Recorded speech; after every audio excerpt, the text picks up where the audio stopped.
بسم اللہ الرحمن الرحیم۔ 94 نیوز کی وائس ہیڈ لائنز کے ساتھ میں ہوں طاہا۔ عمران خان کی ملاقات پر وائٹ ہاؤس نے المیہ جاری کیا۔ وائٹ ہاؤس سے جاری ہونے والے المیہ میں کہا گیا کہ امریکی صدر ڈونلڈ ٹرمپ اور وزیر اعظم پاکستان عمران خان کی ملاقات میں انسداد دہشت گردی، دفاع، توانائی اور تجارت پر بات چیت کی گئی۔ المیہ میں کہا گیا کہ مضبوط تجارتی تعلقات امریکہ اور پاکستان کے لیے فائدہ مند ہوں گے، جبکہ صدر ڈونلڈ ٹرمپ پاکستان کے ساتھ مضبوط معاشی اور تجارتی تعلقات چاہتے ہیں۔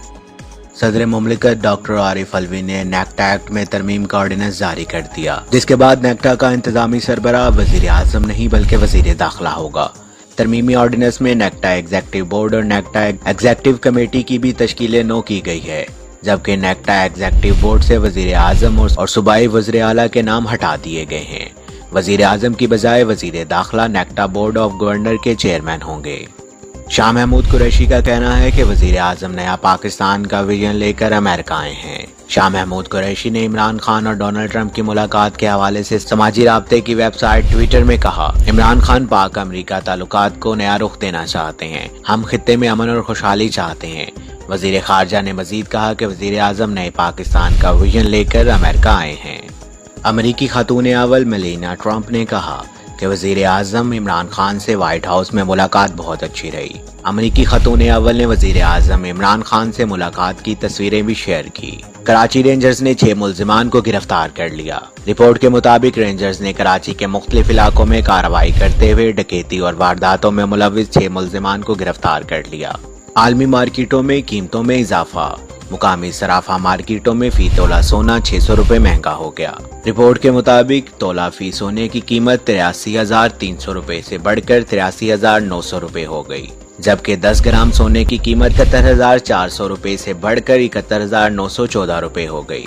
94 نیوز مقبول پروگرام عوامی مسائل اور ان کے حل میں آج کا موضوع جنرل بس اسٹینڈ پر مسافروں کے مسائل رہے، جس کو پاکستان بھر سے انتہائی پذیرائی ملی، اور عوامی مطالبہ ہے کہ ٹی وی چینلز مسائل کی نشاندہی کرتے ہیں، جبکہ انتظامیہ اور حکومت وقت کو چاہیے کہ ان مسائل کو فی الفور حل کرے۔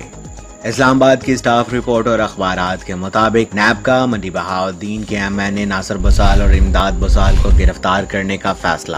اسلام آباد کی مقامی اخبارات کی تفصیل کے مطابق بسال برادران پر نواز شریف دور میں منصوبوں میں بھاری کرپشن کرنے کا الزام عائد ہے۔ مزید اس حوالے سے کوئی مستند اور تفصیلی رپورٹ سامنے نہیں آ سکی۔ منڈی بہاؤالدین پولیس کا چوروں اور ڈاکوؤں کے خلاف کریک ڈاؤن، 3.5 کروڑ کا مال برآمد کرا لیا گیا۔ منڈی بہاؤالدین آر پی او گجرانوالہ طارق قریشی نے برآمد کیا گیا مال مالکان کے حوالے کیا۔ رپورٹ کے مطابق جرائم پیشہ گروہوں کے خلاف جامع حکمت عملی سے درجنوں ملزمان گرفتار کیے گئے۔ تفصیل کے مطابق 14 موٹر سائیکل، 3 کاریں، 50 مویشی برآمد کیے گئے۔ ڈی پی او منڈی بہاؤالدین ناصر سیال کا کہنا، گرفتار ملزمان سے 2.5 کروڑ سے زیادہ نقدی بھی برآمد کی گئی ہے۔ جرائم پیشہ عناصر کو ان کے انجام تک پہنچائیں گے۔ آر پی او طارق قریشی کی پریس کانفرنس، منڈی بہاؤالدین کے معاشرے کو امن کا گہوارہ بنائیں گے۔ مزید جانتے ہیں اس رپورٹ میں۔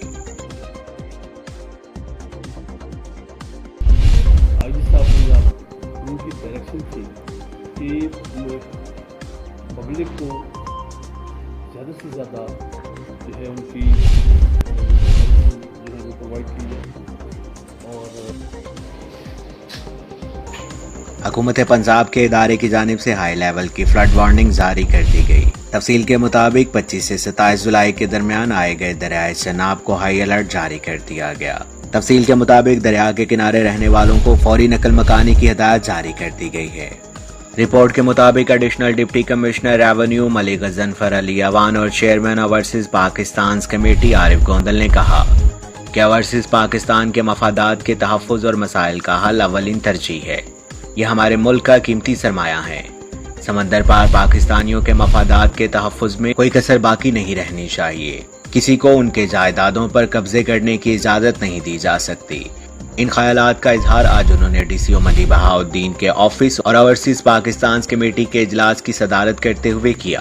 اجلاس میں deputy director social welfare Atif Ali Warraich, assistant director attorney in charge overseas committee Mudassar, member overseas committee Faisal Gondal, Imtiaz Ahmed اور دیگر ممبران نے شرکت کی۔ اب خبر شامل کرتے ہیں منڈی بہاؤالدین سے، جہاں ڈسٹرکٹ فٹ بال ایسوسی ایشن کے زیر اہتمام گرین سٹی فٹ بال کلب اور رائل فٹ بال کلب ڈھوک جوڑی کے درمیان فٹ بال میچ میں عزت رسول نے بطور چیف گیسٹ شرکت کی۔